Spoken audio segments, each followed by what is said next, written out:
situation. Yeah. The next neurological level is your belief system. Once you climb through that, you can then start saying, well, if I can't think straight and I can't get out of this situation, then what does that say about who I am? Yeah. And then the victim starts questioning their own identity, which is Yeah. the top neurological level. In order to solve it then, and this is what I ask all the viewers, if you have a problem, you walk through those steps of the problem first. Once you've done that, you can then start to solve it. So the next stage is, imagine that you have fixed the problem. I'm now thinking clearly. Yeah. I'm in my home and I'm thinking clearly. Yeah. What do I notice? So in my case, if I use my imagination and I'm thinking clearly, I actually have a pen and a piece of paper, because I like to write things down when I'm thinking clearly. And what I also notice is I don't have any radio on, no TV on, the kids are in school. Yep, I'm actually alone. I think most clearly when I'm on my own. So this is just showing you how to assess your environment using your imagination, so the other side of your brain, to solve the problem. So you imagine yourself thinking really focused and clearly. And for me, that's what I need in my environment. As a result of that, then I climb up the neurological level. What do I notice I'm doing? My behavior's changed. So now, because I've got pen and paper, when I'm confused, I can write things down. I can start boxing things off and making lists for myself, to-do lists, activity lists, schedules. I can start planning and putting things out for myself to think clearly. Everybody's different, but this is just an example. As a result of my behavior, what do I notice then about how I'm able to think clearly? Well, suddenly it's become much more focused. Suddenly I can categorize things. I can handle things by chunking them down. So if it's, for example, exercise, having some me time, I can start being more creative because I'm using my environment to change the way that I react. As a result of that, you can then move up to the next neurological level, which is, because I'm now able to write things down, what do I believe? Well, I believe I can create the personal space to devise a plan to get out of this situation, which is my goal. And by doing that and having stronger beliefs in place, you then can reassess your identity. Am I going to be the victim, or am I going to take control and escape the situation? Because most of the times, you know, it happens to be the case that people are obviously living their lives in low self-esteem, low confidence, and, you know, that constant negative inner chatter that brings you to believe, you know, just literally self-doubt yourself. And then you really don't know when to put a stop to it and how to put a stop to it. And then, you know, after you've gone through these different neurological levels and you reach a point whereby you're a bit more clear, more focused towards what you need to do, it's a game changer. You know, you're like, oh my word, really? I was like literally 2 steps away from achieving this. And I've put so much at stake just because I didn't know how to stop that negative inner chatter. So subhanallah, you it's know, a very powerful tool. It is, and you can do this with any problem. It doesn't matter how big or how small. If you start with your environment and what's triggering you in your environment and you make those changes, anything's possible. So Sister Amina, that's a tricky one, because you said your environment, so does that mean people in that environment as well? Yes. So if it's your husband pestering you constantly 24/7, what do? Pick them up and chuck them outside. Declutter your environment. What do we do then? You can either walk away from the environment, and I do recommend... Temporarily? Yes, temporarily. Okay. I do recommend that people have what I call a safe place or a sanctuary within their home, which is me space, which is a little space that says, this is where I feel safe. Because domestic abuse happens in the household where you're supposed to feel safe. And if you don't feel that, you feel isolated and alone, then I do recommend that you create a small piece of space, of environment, that's your favorite place to go when you need to seek refuge. You're so right. You know, in the recent, what would I say, it wasn't past, but recently what I've done is that I've literally decluttered my kitchen just for the fact that my youngest one is now like 14 months old. And I used to feel that a separation anxiety the minute I used to shut the kitchen door on him and he's in Yes. the living room by himself, because he wants to come and join me in my activities in the kitchen. Obviously, I'm thinking it's not going to be that safe for him, but then, how bad can it get if it's all monitored? And if Exactly. you're able to, make a safe space or a little corner like on the side for your child to sit there, and then, because as coming from an Asian family, I think I'm spending most of my time in the kitchens, and Selena would agree with that, knowingly that every now and then you're posting on your Facebooks, मजे मजे के meals आ रहे हैं. So I'm like, किस वक्त time मिलता है लड़की तुम्हें कि तुम और इतने सारे काम करती हो? Because she's constantly in the kitchen just like myself, and bless her, she's got 4, mouths to feed and deal with different kind of फरमाइशें हो रही होंगी all the time. So yeah, so then I literally pushed the diner away, on the corner. The fridge was away in the corner. Everything literally was out of my way.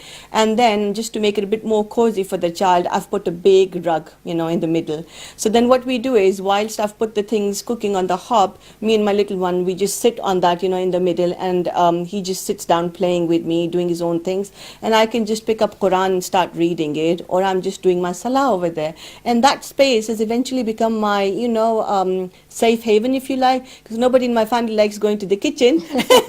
Nobody wants to cook. Once when the food is ready, it's been laid on the table, and they get, they get a shout out from me that the food is ready, kids, come on. That's the only time my family would come and sit and, enter the kitchen, eat, and then that's it, off they go.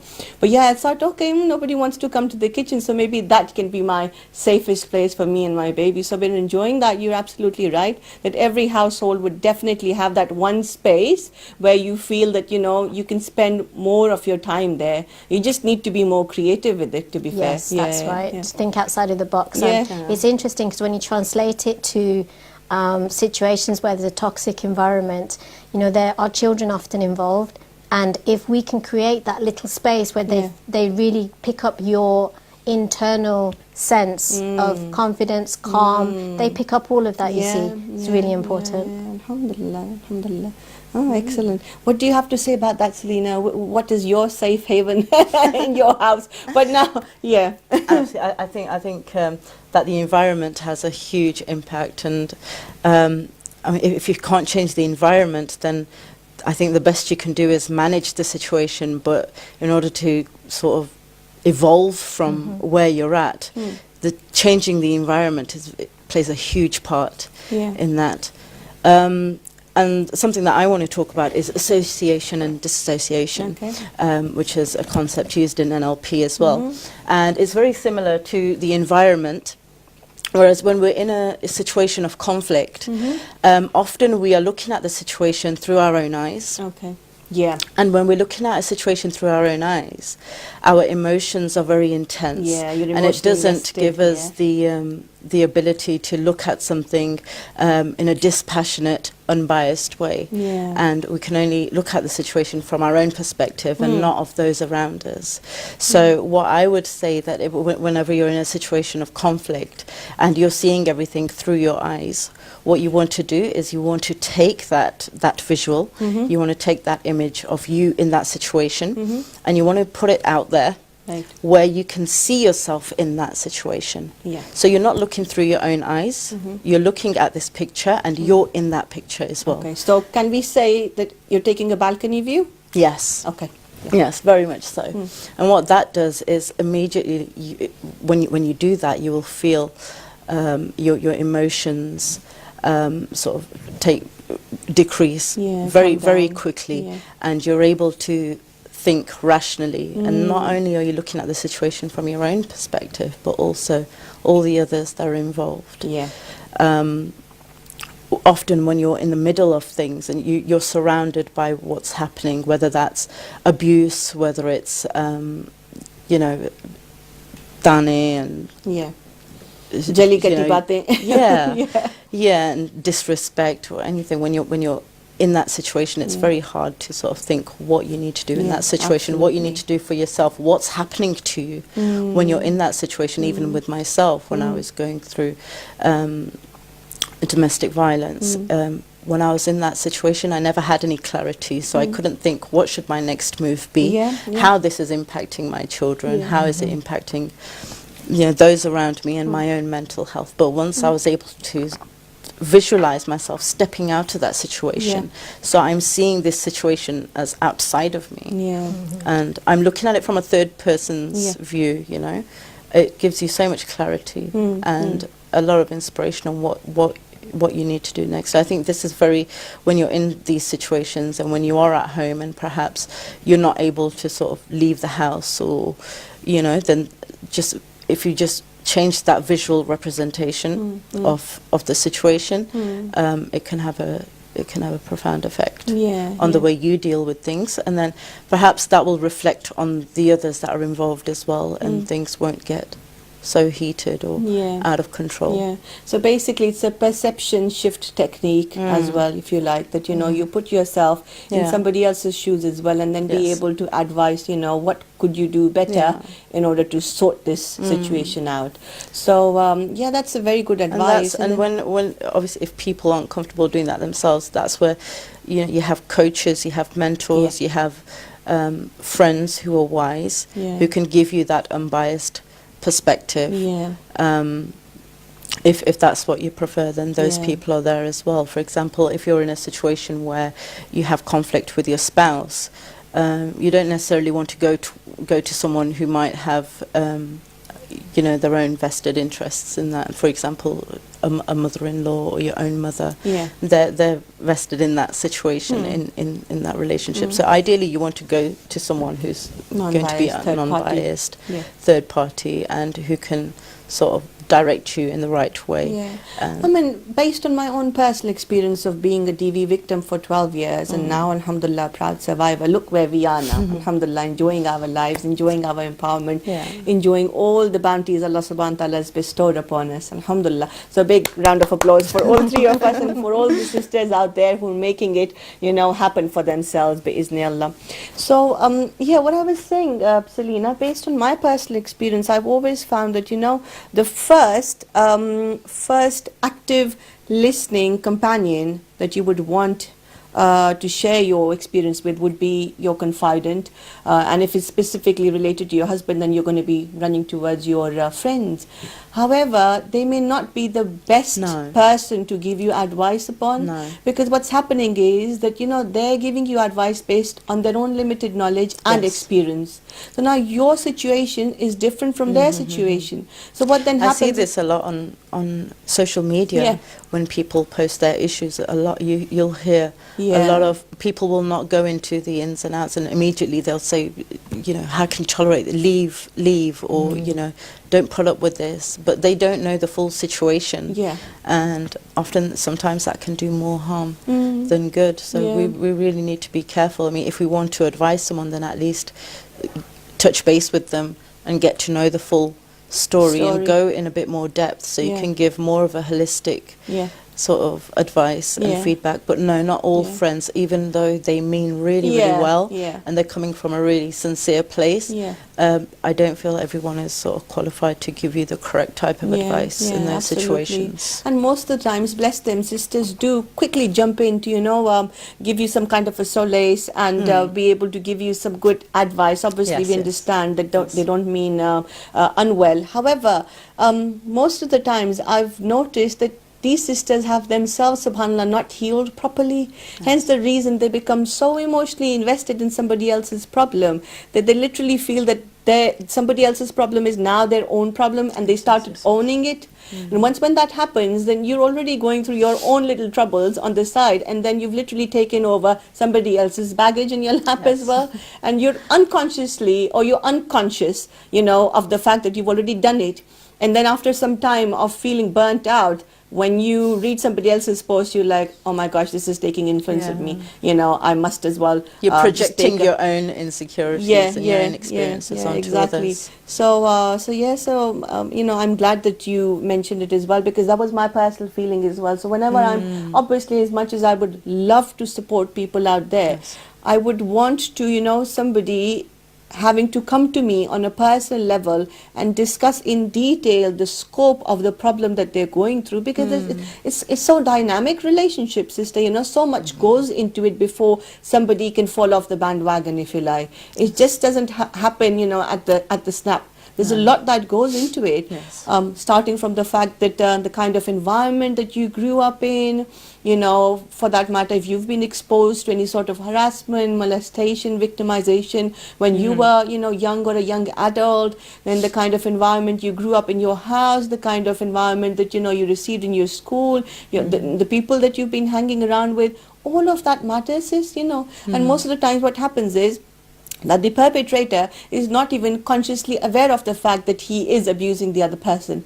And then what happens in the end, you know, you start second guessing yourself and you'll just, you know, basically using your coping mechanisms, you say, chalo, कोई नहीं हो गया खैर है एक दिन ये भी गुजर जाएगा अगला दिन भी गुजर जाएगा इसी तरह साल भी गुजर जाएंगे जहाँ इतना सह लिया हम अब थोड़ा सा हम और भी सह लेते हैं you know this too shall pass. We do give a lot of unwarranted so then what happens is, you know, whilst using our coping mechanisms we become comfortable in that place of negativity, and then what happens is, because we've got comfortable now, this is like what we're familiar with, then that coping mechanism is stopping us from growing and becoming excellent.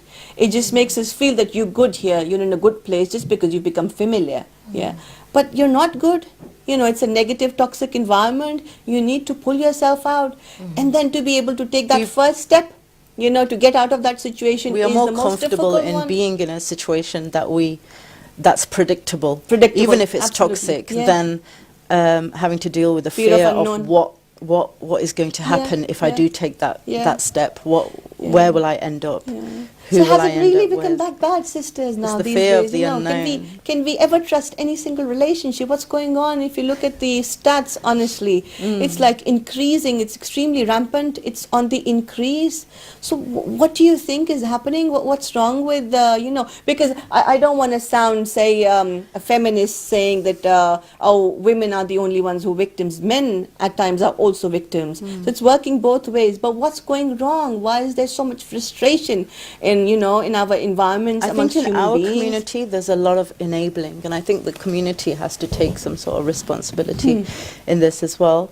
If I give you an example, like if there was ever a case of domestic violence, a woman in our community especially would hesitate to even call the police, because if a police car turns up on the doorstep, or a uniformed person turns up at the doorstep, then that's their izzat has like gone. Name, shame, And repetition, the woman would be sort of blamed and penalized for that for probably the rest of her life. Scarred for So life. before even picking the phone up and before even considering calling the police after she's been beaten, she has to think, well, this could potentially end my marriage, and I could potentially end up on the street. Do I want to make this phone call?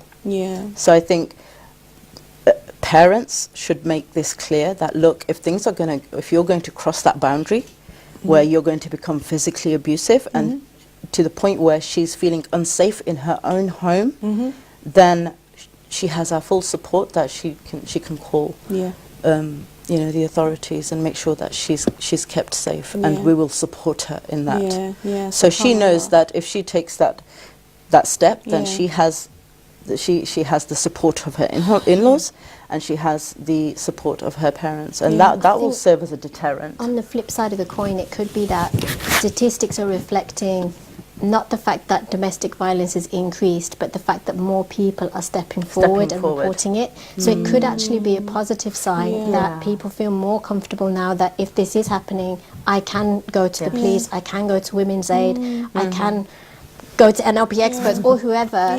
There are support mechanisms out there now that will not judge, not just men, and you know, not just women, but men as well, that won't judge them, but will get to the root cause of the issue. And it could be that it's a reflection of the fact that there are more systems in place now and people are using them, rather than more domestic violence in society. I mean, this stats I'm talking about, just the ones that have been reported. So imagine the amount of unreported ones, you know. Absolutely. So but no, I think alhamdulillah, the awareness is increasing as well at the same time, with so much, you know, technology access literally for everybody. People, you know, specifically, okay, let's say that, you know, they're scared or they're fearful, whatever might their inner mindset be not to report the circumstance. However, they do have access to information of how can they themselves then, support themselves out of the situation, Yes. what kind of content material is available online to be able to really, really decipher, whether is it them who are wrong, or is it that they're made to feel that they're deluded, or is it their spouse who's wrong? Because before you jump the gun and even report it, it's very important for females and for males as well to first really, really identify that does this fall under the category of emotional abuse or mental abuse? Because that's the difficult one. If it's a physical abuse, obviously, clearly you've been beaten up. Yeah. But when it's emotional abuse and it's been carrying on over years and years, and children are also become a part of it, then where do you go from there? Because by that time, you've already been conditioned that you've started second guessing yourself. You're not even clear if this does fall under the, category of emotional and mental abuse or not. You understand? So for me, I'm thinking that's the most difficult one.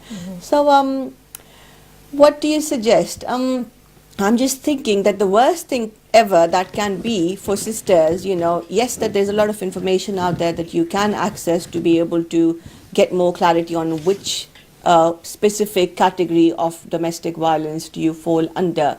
The worst thing that I think women can, or men at the same time, can do is to compare themselves, their relationship, and their spouse with somebody else.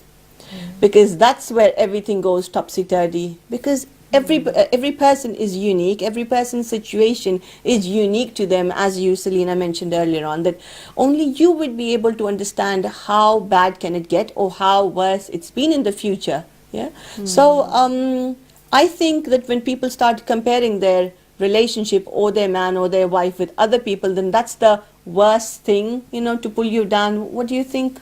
This is the danger of social media. I think when we're trying to escape from the horrificness of our situation, it's very tempting to go onto social media and see what the rest of the world's doing. And then everybody is placing their very best photo or their happy occasion. They don't put the reality of what's happening behind closed doors. They put the fun bits and the positive bits. So when you're looking at that, you start thinking that everyone else is having a great time except me. And that's the danger of social media. So I recommend clients have face-to-face interactions, meaningful ones, with just a handful of close contacts, as opposed to reaching out to social media where they don't really know the people particularly well beyond, the odd posts that they put up, and they actually have meaningful relationships to help them get out of their situation. Yeah, that's so true. And then again, as a practitioner, as a professional person, obviously, if you've been able to add value to that one person's life, they're going to go and promote your services to others, and then it's just going to be the case like back in the days when there was no social media, there wasn't enough access to internet. For that matter, there wasn't internet, in place. At least I'm from that era when, I didn't grow up having internet inside my house or even, available in the schools. So, having said that, I think from there on, it's very important for people, specifically for the victims and for the survivors, for that matter, to understand what would help them feel more empowered. So we're talking about, or we're looking at the core values that they have, their core beliefs, who they are, and then, from there on, set boundaries for themselves. So that's going to be also like their virtual safe space, if you like. You were talking about the environmental, physical safe space. But there has to be a virtual safe space as well, whereby that's your space. And if somebody tries to make you feel uncomfortable, evade that bubble, if you like, then that's it. Alarm bells should start going off immediately at that point in time, rather than leaving it for too long and then being deluded and second guessing yourself. You've been, put into gaslighting situation and this, that, the other. I think the best thing going forward would be to feel empowered, that you need to set yourself some core values and beliefs, which could be maybe limited to 2 or 3 of them that you will not compromise on at all. Obviously, you can't have a big list. Otherwise, it's going to be the case of, छुई मुई थोड़ी सी कोई बात कह दो तो बस जो है वो गले पड़ जाती है, मुंह नोच लेती है, one of those things. I think another important thing that keeps victims in their situation is financial dependence. And we actually, I think in our community, we encourage that a lot. Yeah, we say that a woman if she's earning, then she's compromising her responsibility as a wife and as a mother. With many victims that I've come across, one of the biggest reasons is that I can't afford to move out. I can't afford to leave this relationship. And in our culture, we're told that the man is the breadwinner, so he's the one that's financially responsible. Yeah. You then spend years becoming financially dependent on that person, and if you have to work, by the time you've decided you want to walk out, you've lost your social skills, you don't know how to even write a CV or apply for a job, and you have no investments. I mean, as So a where do you go culture, from there? we have huge weddings and we spend thousands. And I would say to parents that who are thinking of getting their daughters married, give them money, invest their money in something, set some sort of investment up, or buy them a property.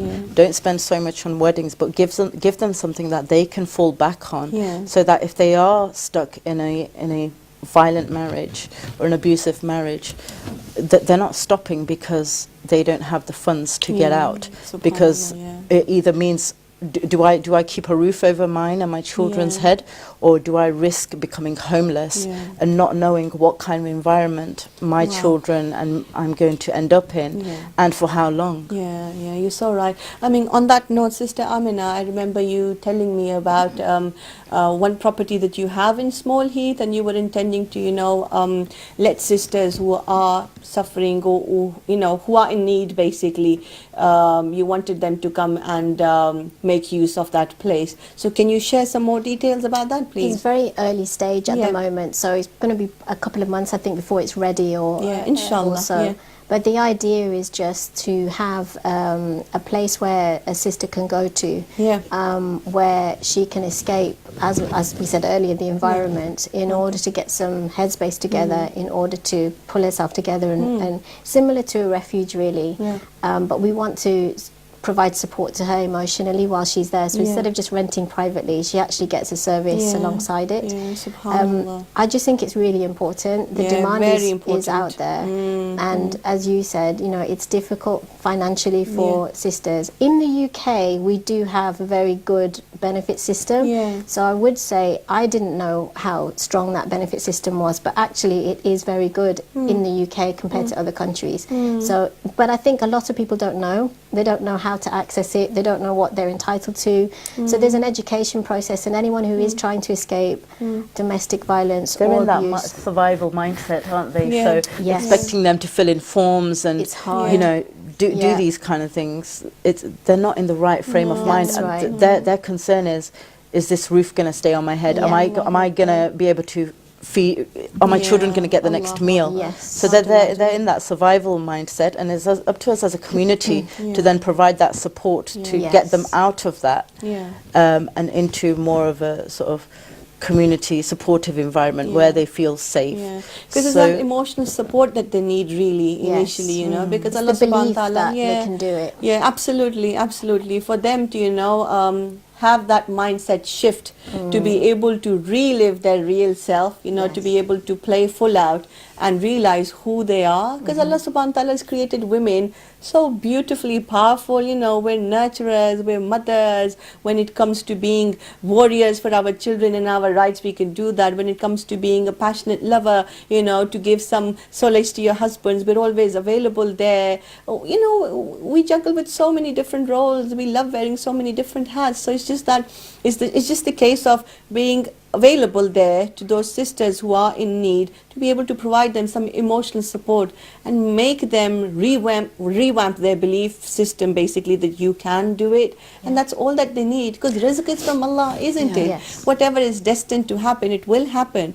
But if you're able to revive your self-confidence, I think that makes the whole lot of a difference towards how you approach your life. It's As very they say- important. It's important that we help these women heal, because if they're not healed and they're raising the next generation of men, and they have this belief that men are toxic and they're not safe and they're dangerous, they're raising boys. I'm a mother of 4 boys, and I'm very conscious of this, that I don't use certain labels for men because I don't want my boys to live up to those labels. If I'm saying men are toxic, men are abusive, then will my boys think that, well, these are the labels men are given, and as men, these are the labels we have to live up to. Yeah. So, making sure Wow. women are healed, Yeah. and giving that support as a community, making sure that our women are healing, is very important for the next generation of men, and to ensure that they don't become abusers and they don't repeat the same patterns that we're seeing today. Yeah, no, very, very important. But yeah, Jazakallah khair, sisters, for sharing your stories, your expertise, with the audience. I'm sure that inshallah most of them would have benefited already, and the ones who are, listening, watching us, inshallah, मैं उम्मीद करती हूँ कि इन सब strategies को, techniques को इस्तेमाल करते हुए आप खुद कोशिश करेंगे अपने आप को uplift करने की। और ये मत भूलिए कि अल्लाह सुब्हान ताला जो है ना, वो अज़्ज़ वजल है, उनकी ज़ात बेपरवाह है, अल्लाह ताला करीम है। तो अगर आप अपने हाथ उठा के अल्लाह सुब्हान ताला से दुआ मांगेंगे तो अल्लाह सुब्हान ताला डेफिनेटली आपके मामलात जो हैं वो आसान कर देंगे। तो ये तो स्पिरिचुअल एलिमेंट के हवाले से बात हो गई। और जहाँ तक दुनियावी टूल्स और टेक्निक्स का सवाल पैदा होता है, तो हम तीनों ने अल्हम्दुलिल्लाह आपके साथ बेहतरीन मुफीद बेनिफिशियल स्ट्रैटेजीज शेयर की हैं। आई एम श्योर कि इसको इस्तेमाल करते हुए आपको जो है वो फ़ायदा होगा। And in case if you want to reach out to us, you can reach out to Sister Amina, you can reach out to Sister Selina Hanif, for that matter to me as well, in case if you feel that you want an active ear to listen to, or if you want to give us a shout relating to any specific problem that you're going through under the category of relationship. You could be a victim, you could be a sufferer yourself, so please feel free, inshallah. We're there to support you in this and help you, biiznillah, get out of it and be able to play full out, inshallah. तो तब तक के लिए नाजरीन आपसे इजाज़त मांगती हूँ। आपकी सहेली, आपकी दोस्त इंशाल्लाह अगले हफ्ते दोबारा आपके साथ मौजूद होगी। अगर आप चाहते हैं किसी स्पेसिफिक टॉपिक को लेकर अगर हम आपके साथ कोई मालूमात डिस्कस करें, शेयर करें, तो प्लीज़ आप जो हैं वो मुझे टेक्स्ट कर दिया करें तकबीर टीवी के नंबर पे, या आप कॉल इन भी कर सकते हैं। तो हम एवरी टाइम कोशिश करते हैं कि कम्युनिटी में अवेयरनेस क्रिएट करने के लिए जो है वो टॉपिक्स पे टच अपॉन किया जाए। तो मैं उम्मीद करती हूँ कि इंशाल्लाह नेक्स्ट वीक जो है वो आप हमें कॉल इन करेंगे और आगाही देंगे कि ऐसे कौन से टॉपिक्स हैं जो कि हमने इस वक्त तक कवर नहीं किए, मगर अगर हम उनके इर्द गिर्द आगाही क्रिएट करें तो वो बेनिफिशियल होगा सबके लिए इंशाल्लाह। क्योंकि ये वही बात है कि हमें अपने गिरदो नवा में जितना कुछ नज़र आता है, जो मसले मसाइल नज़र आते हैं, और हमें फ़ील होता है कि हाँ, अगर खुदा न खास्ता मैं ख़ुद इस चीज़ से गुज़र रही होती तो मेरे लिए बहुत मुज़र होता। So then I feel that that's something that needs to be highlighted, and then obviously we're able to then arrange for guest speakers, have them on board to share their narrative, their success stories, their strategies, their techniques, just so that you people out there can benefit from it. However, it's a change is a mutual action. So if you guys are able to call in or message us, reach out to us, then that way inshallah we will be able to cover a wider range of topics, and we'll be able to create awareness at a global level, inshallah. So please give us a shout out, give me a shout out if you have something in mind that I haven't covered so far, so that inshallah we can make that the topic for our next week. Till then, इजाज़त चाहती हूँ, आपकी बहन, आपकी दोस्त, आपकी सहेली हिना जुनेजो। अस्सलाम वालेकुम।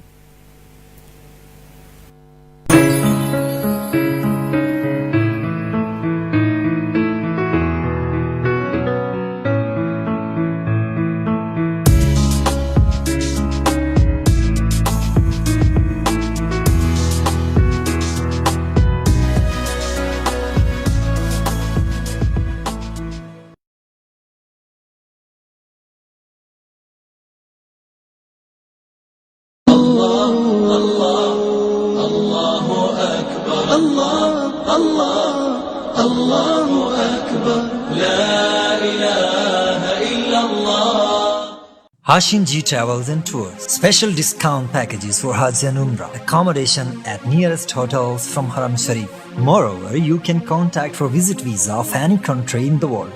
Now, the lowest ticket price of all airlines and special offer for all airports in Pakistan. Special discount and packages for travel agent Hashin G Travels and Tours. Director Chaudhry Jibran Mahmood. Address 572 Green Line, Small Heath, Birmingham, B95QG.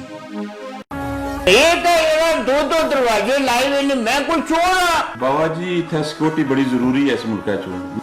अच्छी गल है। Rauf jeweller ने मैं बड़ी मशहूरगी सुनी है। बंगा कड़े हैं जी, ब्रेसलेट, ऐसी सोहनी अंगूठी, ऐसी सोहनिया छापा के, क्या बात है। सोना ते खालिस सोना।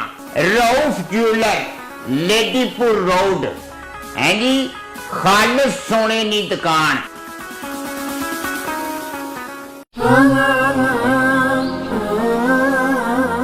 बिस्मिल्लाहिर्रहमानिर्रहीम। मुस्लिम उम्मत की रहनुमाई के लिए स्पेशली यूरोप और यूके में रहने वाले मुसलमानों के लिए हमने इस्लामिक लॉ कौंसिल का आगाज़ किया है, जिसकी मेन ब्रांच सुल्तान बाहू ट्रस्ट बेजरी रोड बर्मिंघम में कायम की गई है। और उसमें मुस्लिम कम्युनिटी को जो सर्विसेज मुहैया की जाएंगी उनमें से चंद ये हैं कि निकाह व तलाक़ के मामलात पर शरई रहनुमाई प्रोवाइड करना और इनकी सर्टिफिकेशन और इसके अलावा रजिस्ट्रेशन के मामलात को हल करना। और इसके अलावा बिज़नेस और मॉडर्न ट्रेडिंग मार्केट के अंदर तेज़ी से आ रही है, उस पर इस्लामिक कम्युनिटी को शरई रहनुमाई प्रोवाइड करना। और इसके अलावा यूरोप में रहने वाले मुसलमानों को मॉडर्न की रीज़ पर शरई रहनुमाई प्रोवाइड करना, विरासती मामलात को हल करना और विल के मामलात पर तहकीकी फतावाज़ का इजरा करना। इनमें से किसी भी मसले पर आपने क्यूरी करनी हो, कोई क्वेश्चन करना हो, उसका जवाब आपको चाहिए, आप ज़रूर इस नंबर पर रब्ता कर सकते हैं। निकाह या तलाक़ के हवाले से आपका कोई क्वेश्चन हो तो free of cost without any charging आप सवाल कर सकते हैं, अपॉइंटमेंट बुक कर सकते हैं। ज़रूर इस्लामिक लॉ कौंसिल की सर्विसेज वो आप हासिल करें।